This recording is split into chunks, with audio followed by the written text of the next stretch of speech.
नमस्कार, मेरे चैनल पर आप सभी का स्वागत है। आज प्रस्तुत है मुंशी प्रेमचंद का लिखा हुआ एक उपन्यास निर्मला। यह उपन्यास 1927 में प्रकाशित हुआ था। इसकी कहानी बेमेल विवाह के बाद उत्पन्न हुई परिस्थितियों के इर्द गिर्द घूमती है। मुंशी प्रेमचंद बेमेल विवाह के घोर विरोधी थे और उनका यह विरोध उनके साहित्य में प्रकट हुआ है। इस कहानी में दहेज को लेकर तत्कालीन समाज में कैसी स्थिति थी, उसको भी बखूबी बताया है। और बहुत से बेमेल विवाह इस दहेज प्रथा के कारण ही होते थे और आज भी होते हैं। पाठन शुरू करने से पहले आप सभी से मेरा एक अनुरोध है, कृपया मेरे चैनल को सब्सक्राइब कर लें, बेल आइकन को जरूर हिट कर दें ताकि इसके अगले भाग की नोटिफिकेशन आप सभी को समय पर मिल जाए। तो आइए शुरू करते हैं।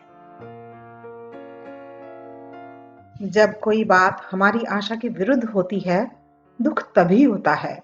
मनसाराम को निर्मला से कभी इस बात की आशा न थी कि वह उसकी शिकायत करेगी, इसलिए उसे घोर वेदना हो रही थी।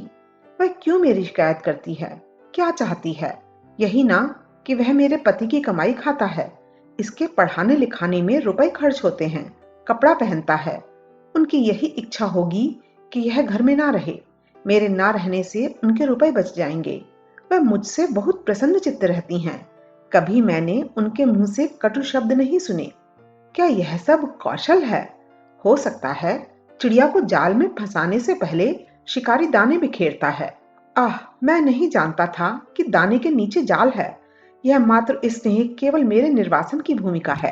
अच्छा, मेरा यहाँ रहना क्यों बुरा लगता है? जो उनका पति है, क्या वह मेरा पिता नहीं है? क्या पिता पुत्र का संबंध स्त्री पुरुष के संबंध से कुछ कम घनिष्ठ है? अगर मुझे उनके संपूर्ण आधिपत्य से ईर्ष्या नहीं होती, वह जो चाहे करें, मैं मुंह नहीं खोल सकता, तो वह मुझे एक अंगुल भर भूमि भी नहीं देना चाहती। आप पक्के महल में रहकर क्यों मुझे वृक्ष की छाया में बैठा नहीं देख सकती? हाँ, वह समझती होंगी कि वह बड़ा होकर मेरे पति की संपत्ति का स्वामी हो जाएगा, इसलिए अभी से निकाल देना अच्छा है। उनको कैसे विश्वास दिलाऊं कि मेरी ओर से यह शंका न करें? उन्हें क्यों कर बताऊं कि मनसाराम विष खाकर प्राण दे देगा, इसके पहले कि उनका अहित करे। उसे चाहे कितनी ही कठिनाइयां सहनी पड़े, वह उनके हृदय का शूल न बनेगा। यूं तो पिताजी ने मुझे जन्म दिया है और अब भी मुझ पर उनका स्नेह कम नहीं है, लेकिन क्या मैं इतना भी नहीं जानता कि जिस दिन पिताजी ने उनसे विवाह किया, उसी दिन उन्होंने हमें अपने हृदय से बाहर निकाल दिया। अब हम अनाथों की भांति यहाँ पड़े रह सकते हैं। इस घर पर हमारा कोई अधिकार नहीं है। कदाचित पूर्व संस्कारों के कारण यहाँ अन्य अनाथों से हमारी दशा कुछ अच्छी है, पर हैं अनाथ ही। हम उसी दिन अनाथ हुए जिस दिन अम्मा जी परलोक सिधारी। जो कुछ कसर रह गई थी, वह इस विवाह ने पूरी कर दी। मैं तो खुद इनसे पहले विशेष संबंध न रखता था। अगर उन्हीं दिनों पिताजी से मेरी शिकायत की होती तो शायद मुझे इतना दुख न होता। मैं तो उस आघात के लिए तैयार बैठा था। संसार में क्या मैं मजदूरी भी नहीं कर सकता? लेकिन बुरे वक्त में इन्होंने चोट की। हिंसक पशु मनुष्य को गाफिल पाकर ही चोट करते हैं, इसीलिए मेरी आवभगत होती थी। खाना खाने के लिए उठने में जरा भी देर हो जाती थी तो बुलावे पर बुलावे आते थे।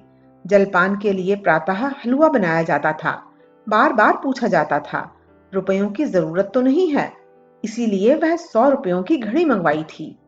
मगर क्या इन्हें कोई दूसरी शिकायत न सूझी जो मुझे आवारा कहा? आखिर उन्होंने मेरी क्या आवारगी देखी? यह कह सकती थीं कि इसका मन पढ़ने लिखने में नहीं लगता, एक न एक चीज के लिए नित्य रुपए मांगता रहता है। यही एक बात उन्हें क्यों सूझी? शायद इसलिए कि यही सबसे कठोर आघात है जो वह मुझ पर कर सकती हैं। पहली ही बार इन्होंने मुझ पर अग्निबाण चला दिया, जिससे कहीं शरण नहीं। इसीलिए ना कि वह पिता की नजरों से गिर जाए। मुझे बोर्डिंग हाउस में रखने का तो एक बहाना था। उद्देश्य यह था कि इसे दूध की मक्खी की तरह निकाल दिया जाए। 2-4 महीने के बाद खर्च वर्च देना बंद कर दिया जाए, फिर चाहे मरे या जिए। अगर मैं जानता कि यह प्रेरणा इनकी ओर से हुई है, तो कहीं जगह न मिलने पर भी जगह निकाल लेता। नौकरों की कोठरियों में तो जगह मिल जाती, बरामदे में पड़े रहने के लिए बहुत जगह मिल जाती। खैर, अब सवेरा है, जब स्नेह नहीं रहा तो केवल पेट भरने के लिए यहाँ पड़े रहना बेहयाई है। अब यह मेरा घर नहीं, इसी घर में पैदा हुआ हूँ, यहीं खेला हूँ, पर यह अब मेरा नहीं। पिताजी भी मेरे पिता नहीं हैं। मैं उनका पुत्र हूँ, पर वह मेरे पिता नहीं हैं। संसार के सारे नाते स्नेह के नाते हैं। जहाँ स्नेह नहीं, वहाँ कुछ नहीं। हाय अम्मा जी, तुम कहाँ हो? यह सोचकर मनसाराम रोने लगा। ज्यों-ज्यों मात्र स्नेह की पूर्व स्मृतियां जागृत होती थीं, उसके आंसू उमड़ते आते थे। वह कई बार अम्मा अम्मा पुकार उठता, मानो वह खड़ी सुन रही हैं। मातृहीनता के दुख का आज उसे पहली बार अनुभव हुआ। वह आत्माभिमानी था, साहसी था, पर अब तक सुख की गोद में लालन पालन होने के कारण वह इस समय अपने आप को निराधार समझ रहा था। रात के 10 बज गए थे। मुंशी जी आज कहीं दावत खाने गए हुए थे। 2 बार मेहरी मनसाराम को भोजन के लिए बुलाने आ चुकी थी। मनसाराम ने पिछली बार उससे झुंझलाकर कह दिया था, मुझे भूख नहीं है, कुछ न खाऊंगा। बार बार आकर सिर पर सवार हो जाती है। इसलिए जब निर्मला ने उसे फिर उसी काम के लिए भेजना चाहा, तो वह न गई। बोली, बहू जी वह मेरे बुलाने से ना आएंगे। निर्मला, आएंगे क्यों नहीं, जाकर कह दे खाना ठंडा हुआ जाता है, 2-4 कौर खा लें। महरी, मैं यह सब कह के हार गई, नहीं आते। निर्मला, तूने यह कहा था कि वह बैठी हुई हैं। महरी, नहीं बहू जी, यह तो मैंने नहीं कहा, झूठ क्यों बोलूं। निर्मला, अच्छा तो जाकर यह कह देना वह बैठी हुई तुम्हारी राह देख रही हैं। तुम न खाओगे तो वह रसोई उठाकर सो रहेंगी। मेरी भूंगी सुन, अब की ओर चली जा। हंसकर, ना आवे तो गोद में उठा लाना। भूंगी नाक भौं सिकोड़ते गई, पर एक ही क्षण में आकर बोली, अरे बहू जी वह तो रो रहे हैं, किसी ने कुछ कहा है क्या? निर्मला इस तरह चौंक कर उठी और 2-3 पग आगे चली, मानो किसी माता ने अपने बेटे के कुएं में गिर पड़ने की खबर पाई हो। फिर वह ठिठक गई और भूंगी से बोली, रो रहे हैं? तूने पूछा नहीं क्यों रो रहे हैं? भूंगी, नहीं बहू जी, यह तो मैंने नहीं पूछा, झूठ क्यों बोलूं। वह रो रहे हैं। इस निस्तब्ध रात्रि में अकेले बैठे हुए वह रो रहे हैं। माता की याद आई होगी। कैसे जाकर उन्हें समझाऊं? हाय कैसे समझाऊं? यहाँ तो छींकते नाक कटती है। ईश्वर, तुम साक्षी हो। अगर मैंने उन्हें भूल से भी कुछ कहा हो तो वह मेरे आगे आए। मैं क्या करूं? वह दिल में समझते होंगे कि इसी ने पिताजी से मेरी शिकायत की होगी। कैसे विश्वास दिलाऊं कि मैंने कभी तुम्हारे विरुद्ध एक शब्द भी मुंह से नहीं निकाला। अगर मैं ऐसे देव कुमार के से चरित्र रखने वाले युवक का बुरा चेतूं तो मुझसे बढ़कर राक्षसी संसार में न होगी। निर्मला देखती थी कि मनसाराम का स्वास्थ्य दिन दिन बिगड़ता जाता है। वह दिन दिन दुर्बल होता जाता है। उसके मुख की निर्मल कांति दिन दिन मलिन होती जाती है। उसका सहास वदन संकुचित होता जाता है। इसका कारण भी उससे छिपाना था, पर वह इस विषय में अपने स्वामी से कुछ न कह सकती थी। यह सब देख देख कर उसका हृदय विदीर्ण होता रहता था, पर उसकी जुबान न खुल सकती थी। वह कभी कभी मन में झुंझलाती थी कि मनसाराम क्यों जरा सी बात पर इतना क्षोभ करता है। क्या इनके आवारा कहने से वह आवारा हो गया? मेरी बात और है, एक जरा सा शक मेरा सर्वनाश कर सकता है, पर उसे ऐसी बातों की इतनी क्या परवाह। उसके जी में प्रबल इच्छा हुई कि चलकर उन्हें चुप कराऊं और लाकर खाना खिला दूं। बेचारे रात भर भूखे पड़े रहेंगे। हाय, मैं इस उपद्रव की जड़ हूं। मेरे आने से पहले इस घर में शांति का राज्य था। पिता बालकों पर जान देता था। बालक पिता को प्यार करते थे। मेरे आते ही सारी बाधाएं आ खड़ी हुई। इनका अंत क्या होगा भगवान ही जाने। भगवान मुझे मौत भी नहीं देते। बेचारा अकेले भूखो पड़ा है। उस वक्त भी मुंह जूठा करके उठ गया था। और उसका आहार ही क्या है? जितना वह खाता है उतना तो 1-2 साल के बच्चे खा जाते हैं। निर्मला चली, पति की इच्छा के विरुद्ध चली। जो नाते में उसका पुत्र होता था, उसी को मनाने जाते उसका हृदय कांप रहा था। उसने पहले रुक्मिणी के कमरे की ओर देखा। वह भोजन करके बेखबर सो रही थी। फिर बाहर कमरे की ओर गई। वहां सन्नाटा था। मुंशी जी अभी न आए थे। यह सब देख भाल कर वह मनसाराम के कमरे के सामने जा पहुंची। कमरा खुला हुआ था। मनसाराम एक पुस्तक सामने रखे मेज पर सिर झुकाए बैठा हुआ था, मानो शोक और चिंता की सजीव मूर्ति हो। निर्मला ने पुकारना चाहा, पर उसके कंठ से आवाज न निकली। सहसा मनसाराम ने सिर उठाकर द्वार की ओर देखा। निर्मला को देखकर अंधेरे में न पहचान सका। चौंक कर बोला, कौन? निर्मला ने कांपते हुए स्वर में कहा, मैं हूं। भोजन करने क्यों नहीं चल रहे हो? कितनी रात गई? मनसाराम ने मुंह फेर कर कहा, मुझे भूख नहीं है। निर्मला, यह तो मैं भूंगी से 3 बार सुन चुकी हूं। मनसाराम, तो चौथी बार मेरे मुंह से सुन लीजिए। निर्मला, शाम को भी तो कुछ नहीं खाया था, भूख क्यों नहीं लगी? मनसाराम ने व्यंग की हंसी हंसकर कहा, बहुत भूख लगेगी तो आएगा कहां से? यह कहते कहते मनसाराम ने कमरे का द्वार बंद करना चाहा, लेकिन निर्मला किवाड़ों को हटाकर कमरे में चली आई और मनसाराम का हाथ पकड़ सजल नेत्रों से विनय मधुर स्वर में बोली, मेरे कहने से चलकर थोड़ा सा खा लो। तुम न खाओगे तो मैं भी जाकर सो रहूंगी। 2 ही कौर खा लेना। क्या मुझे रात भर भूखों मारना चाहते हो? मनसाराम सोच में पड़ गया। अभी भोजन नहीं किया, मेरे ही इंतजार में बैठी रही। यह स्नेह, वात्सल्य और विनय की देवी हैं या ईर्ष्या और अमंगल की मायाविनी मूर्ति? उसे अपनी माता का स्मरण हो आया। जब वह रूठ जाता था तो वे भी इसी तरह मनाने आ जाया करती थीं, और जब तक वह न जाता था वहां से न उठती थीं। वह इस विनय को अस्वीकार न कर सका। बोला, मेरे लिए आपको इतना कष्ट हुआ, इसका मुझे खेद है। मैं जानता कि आप मेरे इंतजार में भूखी बैठी हैं तो तभी खा आया होता। निर्मला ने तिरस्कार भाव से कहा, यह तुम कैसे समझ सकते थे कि तुम भूखे रहोगे और मैं खाकर सो रहूंगी? क्या विमाता का नाता होने से ही मैं ऐसी स्वार्थिनी हो जाऊंगी? सहसा मर्दाने कमरे में मुंशी जी के खांसने की आवाज आई। ऐसा मालूम हुआ कि वह मनसाराम के कमरे की ओर आ रहे हैं। निर्मला के चेहरे का रंग उड़ गया। वह तुरंत कमरे से निकल गई और भीतर जाने का मौका ना पाकर कठोर स्वर में बोली, मैं लौंडी नहीं हूं कि इतनी रात तक किसी के लिए रसोई के द्वार पर बैठी रहूं। जिसे ना खाना हो वह पहले ही कह दिया करे। मुंशी जी ने निर्मला को वहां खड़े देखा। यह अनर्थ, यह यहाँ क्या करने आ गई? बोले, यहाँ क्या कर रही हो? निर्मला ने कर्कश स्वर में कहा, कर क्या रही हूं? अपने भाग्य को रो रही हूं। बस सारी बुराइयों की जड़ मैं ही हूं।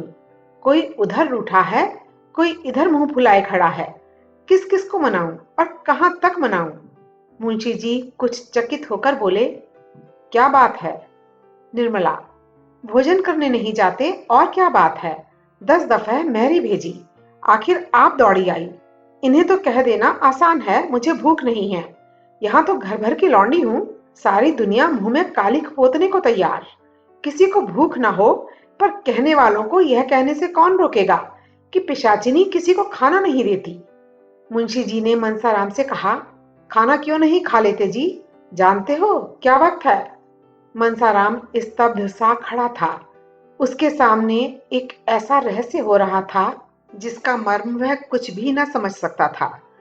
जिन नेत्रों में एक क्षण पहले विनय के आंसू भरे हुए थे, उनमें अकस्मात ईर्ष्या की ज्वाला कहां से आ गई?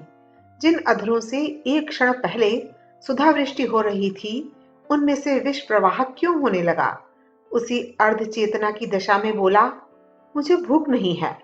मुंशी जी ने घुड़क कर कहा, क्यों भूख नहीं है? भूख नहीं थी तो शाम को क्यों ना कहला दिया? तुम्हारी भूख के इंतजार में कौन सारी रात बैठा रहे? तुम में पहले तो यह आदत न थी, रूठना कब से सीख लिया? जाकर खा लो। मनसाराम, जी नहीं, मुझे जरा भी भूख नहीं है। तोताराम ने दांत पीसकर कहा, अच्छी बात है, जब भूख लगे तब खाना। यह कहते हुए वह अंदर चले गए। निर्मला भी उनके पीछे चली गई। मुंशी जी तो लेटने चले गए। उसने जाकर रसोई उठा दी और कुल्ला कर पान खा मुस्कुराती हुई आ पहुंची। मुंशी जी ने पूछा, खाना खा लिया ना? निर्मला, क्या करती, किसी के लिए अन्न जल छोड़ दूंगी? मुंशी जी, इसे न जाने क्या हो गया है, कुछ समझ में नहीं आता। दिन दिन घुलता चला जाता है, दिन भर उसी कमरे में पड़ा रहता है। निर्मला कुछ न बोली। वह चिंता के अपार सागर में डुबकियां खा रही थी। मनसाराम ने मेरे भाव परिवर्तन को देखकर दिल में क्या-क्या समझा होगा। क्या उसके मन में यह प्रश्न उठा होगा कि पिताजी को देखते ही इसकी त्योरियां क्यों बदल गईं? इसका कारण भी क्या उसकी समझ में आ गया होगा? बेचारा खाने आ रहा था, तब तक यह महाशय न जाने कहां से टपक पड़े। इस रहस्य को उसे कैसे समझाऊं? समझाना संभव भी है। मैं किस विपत्ति में फंस गई। सवेरे वह उठकर घर के काम धंधे में लगी। सहसा 9 बजे भूंगी ने आकर कहा, मनसा बाबू तो अपने कागज पत्तर सब इक्के पर लाद रहे हैं। भूंगी, मैंने पूछा तो बोले अब स्कूल में ही रहूंगा। मनसाराम प्रातःकाल उठकर अपने स्कूल के हेडमास्टर साहब के पास गया था और अपने रहने का प्रबंध कर आया था। हेडमास्टर साहब ने पहले तो कहा, यहाँ जगह नहीं है, तुमसे पहले के कितने ही लड़कों के प्रार्थना पत्र पड़े हुए हैं। लेकिन जब मनसाराम ने कहा, मुझे जगह न मिलेगी तो कदाचित मेरा पढ़ना न हो सके और मैं इम्तिहान में शरीक न हो सकूं, तो हेडमास्टर साहब को हार माननी पड़ी। मनसाराम के प्रथम श्रेणी में पास होने की आशा थी। अध्यापकों को विश्वास था कि वह उस शाला की कीर्ति को उज्जवल करेगा। हेडमास्टर साहब ऐसे लड़कों को कैसे छोड़ सकते थे? उन्होंने अपने दफ्तर का कमरा खाली करा दिया। इसीलिए मनसाराम वहां से आते ही अपना सामान इक्के पर लादने लगा। मुंशी जी ने कहा, अभी ऐसी क्या जल्दी है? 2-4 दिन में चले जाना। मैं चाहता हूं तुम्हारे लिए कोई अच्छा सा रसोइया ठीक कर दूं। मनसाराम, वहां का रसोइया बहुत अच्छा भोजन पकाता है। मुंशी जी, अपने स्वास्थ्य का ध्यान रखना, ऐसा ना हो कि पढ़ने के पीछे स्वास्थ्य खो बैठो। मनसाराम, वहां 9 बजे के बाद कोई पढ़ने नहीं पाता, सबको नियम के साथ खेलना पड़ता है। मुंशी जी, बिस्तर क्यों छोड़े देते हो? सोओगे किस पर? मनसाराम, कंबल लिए जाता हूं, बिस्तर की जरूरत नहीं। मुंशी जी, कहार जब तक तुम्हारा सामान रख रहा है, जाकर कुछ खा लो। रात भी तो कुछ नहीं खाया था। मनसाराम, वहीं खा लूंगा, रसोइये से भोजन बनाने को कह आया हूं। यहाँ खाने लगूंगा तो देर होगी। घर में जियाराम और सियाराम भी भाई के साथ जाने की जिद कर रहे थे। निर्मला उन दोनों को बहला रही थी, बेटा वहां छोटे बच्चे नहीं रहते, सब काम अपने हाथों से ही करना पड़ता है। एकाएक रुक्मिणी ने आकर कहा, तुम्हारा वज्र का हृदय है महारानी। लड़के ने रात भी कुछ नहीं खाया, इस वक्त भी बिना कुछ खाए पिए चला जा रहा है और तुम लड़कों को लिए बातें कर रही हो। उसको तुम जानती नहीं हो। यह समझ लो कि वह स्कूल नहीं जा रहा है, वनवास ले रहा है, लौटकर फिर ना आएगा। यह उन लड़कों में नहीं है जो खेल में मार भूल जाते हैं। बात उसके दिल पर पत्थर की लकीर हो जाती है। निर्मला ने कातर स्वर में कहा, क्या करूं दीदी जी, वह किसी की सुनते ही नहीं। आप जरा जाकर बुला लें, आपके बुलाने से आ जाएंगे। रुक्मिणी, आखिर हुआ क्या जिस पर भागा जाता है? घर से उसका जी कभी उचाट न होता था। उसे तो अपने घर के सिवा और कहीं अच्छा ही न लगता था। तुम्ही ने उसे कुछ कहा होगा या उसकी कुछ शिकायत की होगी। क्यों अपने लिए कांटे बो रही हो? रानी घर को मिट्टी में मिलाकर चैन से न बैठने पाओगी। निर्मला ने रोकर कहा, मैंने उन्हें कुछ कहा हो तो मेरी जुबान कट जाए। हाँ, सौतेली माँ होने के कारण बदनाम तो हूं ही। आपके हाथ जोड़ती हूँ, जरा जाकर उन्हें बुला लाइए। रुक्मिणी ने तीव्र स्वर में कहा, तुम क्यों नहीं बुला लाती? क्या छोटी हो जाओगी? अपना होता तो क्या इसी तरह बैठी रहती? निर्मला की दशा उस पंखहीन पक्षी की तरह हो रही थी जो सर्प को अपनी ओर आते देखकर उड़ना चाहता है पर उड़ नहीं सकता। उछलता है और गिर पड़ता है, पंख फड़फड़ाकर रह जाता है। उसका हृदय अंदर ही अंदर तड़प रहा था पर बाहर न जा सकती थी। इतने में दोनों लड़के आकर बोले, भैया जी चले गए। निर्मला मूर्तिवत खड़ी रही, मानो संज्ञाहीन हो गई हो। चले गए? घर में आए तक नहीं, मुझसे मिले तक नहीं, चले गए? मुझसे इतनी घृणा? मैं उनकी कोई न सही, उनकी बुआ तो थी, उनसे तो मिलने आना चाहिए था। मैं यहाँ थी ना, अंदर कैसे कदम रखते? मैं देख लेती ना, इसीलिए चले गए। मनसाराम के जाने से घर सूना हो गया। दोनों छोटे लड़के उसी स्कूल में पढ़ते थे। निर्मला रोज उनसे मनसाराम का हाल पूछती। आशा थी कि छुट्टी के दिन वह आएगा, लेकिन जब छुट्टी के दिन गुजर गए और वह न आया तो निर्मला की तबीयत घबराने लगी। उसने उसके लिए मूंग के लड्डू बना रखे थे। सोमवार को प्रातः भूंगी को लड्डू देकर मदरसे भेजा। 9 बजे भूंगी लौट आई। मनसाराम ने लड्डू ज्यों के त्यों लौटा दिए थे। निर्मला ने पूछा, पहले से कुछ हरे हुए हैं रे? भूंगी, हरे भरे तो नहीं हुए और सूख गए हैं। निर्मला, क्या जी अच्छा नहीं है? भूंगी, यह तो मैंने नहीं पूछा बहूजी, झूठ क्यों बोलूं? हाँ, वहां का कहार मेरा देवर लगता है। वह कहता था कि तुम्हारे बाबूजी की खुराक कुछ नहीं है, 2 फुल्कियां खाकर उठ जाते हैं, फिर दिन भर कुछ नहीं खाते, हर दम पढ़ते रहते हैं। निर्मला, तूने पूछा नहीं लड्डू क्यों लौटाए देते हो? भूंगी, बहूजी झूठ क्यों बोलूं? यह पूछने की तो मुझे सुध ही न रही। हाँ, यह कहते थे कि अब तू यहाँ कभी ना आना, ना मेरे लिए कोई चीज लाना, और अपनी बहूजी से कह देना कि मेरे पास कोई चिट्ठी पत्री न भेजें, लड़कों से भी मेरे पास कोई संदेशा न भेजें, और एक ऐसी बात कही जो मेरे मुंह से निकल नहीं सकती। फिर रोने लगे। निर्मला, कौन बात थी, कह तो। भूंगी, क्या कहूं बहूजी, कहते थे मेरे जीने को धिक्कार है। यही कहकर रोने लगे। निर्मला के मुंह से एक ठंडी सांस निकल गई। ऐसा मालूम हुआ मानो कलेजा बैठा जाता है। उसका रोम रोम आर्तनाद करने लगा। वह वहां बैठी न रह सकी, जाकर बिस्तर पर मुंह ढांपकर लेट रही और फूट फूट कर रोने लगी। वह भी जान गए। उसके अंतःकरण में बार बार यही आवाज गूंजने लगी। वह भी जान गए। भगवान, अब क्या होगा? जिस संदेह की आग में वह भस्म हो रही थी, अब शत गुण वेग से धधकने लगी। उसे अपनी कोई चिंता न थी। जीवन में अब सुख की क्या आशा थी जिसकी उसे लालसा होती? उसने अपने मन को इस विचार से समझाया था कि यह मेरे पूर्व कर्मों का प्रायश्चित है।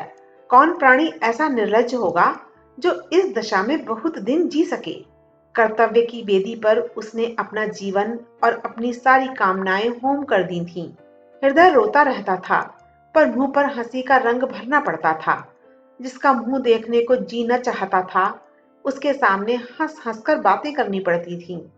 जिस देह का स्पर्श उसे सर्प के शीतल स्पर्श के समान लगता था, उससे आलिंगित होकर उसे जितनी घृणा, जितनी मर्म वेदना होती थी, उसे कौन जान सकता है। उस समय उसकी यही इच्छा थी कि धरती फट जाए और मैं उसमें समा जाऊं। लेकिन सारी विडंबना अब तक अपने ही तक थी। अपनी चिंता उसने छोड़ दी थी, लेकिन वह समस्या अब अत्यंत भयंकर हो गई थी। वह अपनी आंखों से मनसाराम की आत्म पीड़ा नहीं देख सकती थी।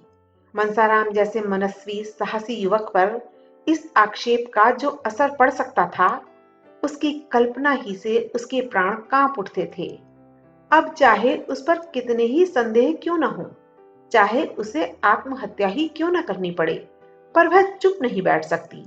मनसाराम की रक्षा करने के लिए वह विकल हो गई। उसने संकोच और लज्जा की चादर उतारकर फेंक देने का निश्चय कर लिया। वकील साहब भोजन करके कचहरी जाने के पहले एक बार उससे अवश्य मिल लिया करते थे। उनके आने का समय हो गया था। आ ही रहे होंगे, यह सोचकर निर्मला द्वार पर खड़ी हो गई और उनका इंतजार करने लगी। लेकिन यह क्या, वह तो बाहर चले जा रहे हैं। गाड़ी जुतकर आ गई। यह हुक्म वह यहीं से दिया करते थे, तो क्या आज वह ना आएंगे, बाहर ही बाहर चले जाएंगे? नहीं, ऐसा नहीं होने पाएगा। उसने भूंगी से कहा, जाकर बाबूजी को बुला ला, कहना एक जरूरी काम है, सुन लीजिए। मुंशी जी जाने को तैयार ही थे। यह संदेशा पाकर अंदर आए, पर कमरे में ना आकर दूर से ही पूछा, क्या बात है भाई, जल्दी कह दो, मुझे एक जरूरी काम से जाना है। अभी थोड़ी देर हुई, हेडमास्टर साहब का एक पत्र आया है कि मनसाराम को ज्वर आ गया है। बेहतर हो कि आप घर पर ही उसका इलाज करें, इसलिए उधर ही से होता हुआ कचहरी जाऊंगा। तुम्हें कोई खास बात तो नहीं कहनी है? निर्मला पर मानो वज्र गिर पड़ा। आंसुओं के आवेग और कंठ स्वर में घोर संग्राम होने लगा। दोनों पहले निकलने पर तुले हुए थे। दो में से कोई एक कदम भी पीछे हटना नहीं चाहता था। कंठ स्वर की दुर्बलता और आंसुओं की सबलता देखकर यह निश्चय करना कठिन नहीं था कि एक क्षण यही संग्राम होता रहा तो मैदान किसके हाथ रहेगा। आखिर दोनों साथ साथ निकले, लेकिन बाहर आते ही बलवान ने निर्बल को दबा लिया। केवल इतना मुंह से निकला, कोई खास बात नहीं थी, आप तो उधर जा ही रहे हैं। मुंशी जी, मैंने लड़कों से पूछा था तो वे कहते थे कल बैठे पढ़ रहे थे, आज न जाने क्या हो गया। निर्मला ने आवेश से कांपते हुए कहा, यह सब आप कर रहे हैं। मुंशी जी ने त्योरियां बदलकर कहा, मैं कर रहा हूं? मैं क्या कर रहा हूं? निर्मला, अपने दिल से पूछिए। मुंशी जी, मैंने तो यही सोचा था कि यहाँ उसका पढ़ने में जी नहीं लगता, वहां और लड़कों के साथ कम से कम पढ़ेगा ही। यह तो बुरी बात न थी, और मैंने क्या किया? निर्मला, खूब सोचिए, इसीलिए आपने उन्हें वहां भेजा था। आपके मन में और कोई बात न थी। मुंशी जी जरा हिचकिचाए और अपनी दुर्बलता को छिपाने के लिए मुस्कुराने की चेष्टा करके बोले, और क्या बात हो सकती थी, भला तुम ही सोचो। निर्मला, खैर यही सही, अब आप कृपा करके उन्हें आज ही लेते आइएगा। वहां रहने से उनकी बीमारी बढ़ जाने का भय है। यहाँ दीदी जी जितनी तीमारदारी कर सकती हैं, दूसरा नहीं कर सकता। एक क्षण के बाद उसने सिर नीचा करके कहा, मेरे कारण न लाना चाहते हो तो मुझे घर भेज दीजिए, मैं वहां आराम से रहूंगी। मुंशी जी ने इसका कुछ जवाब न दिया, बाहर चले गए और एक क्षण में गाड़ी स्कूल की ओर चली। मन, तेरी गति कितनी विचित्र है, कितनी रहस्य से भरी हुई, कितनी दुर्भेद्य। तू कितनी जल्दी रंग बदलता है, इस कला में तू निपुण है। आतिशबाजी की चरखी को भी रंग बदलते कुछ देरी लगती है, पर तुझे रंग बदलने में उसका लक्षांश समय भी नहीं लगता। जहां अभी वात्सल्य था, वहां फिर संदेह ने आसन जमा लिया। वह सोचते थे, कहीं उसने बहाना तो नहीं किया है। अभी आप सुन रहे थे मुंशी प्रेमचंद के लिखे हुए उपन्यास निर्मला का वाचन मेरी यानी अर्चना की जुबानी। आपको उनकी यह रचना कैसी लगी?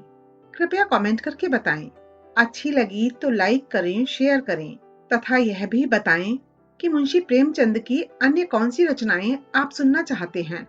आपसे जल्द ही मुलाकात होगी इसके अगले भाग के साथ। तब तक के लिए धन्यवाद।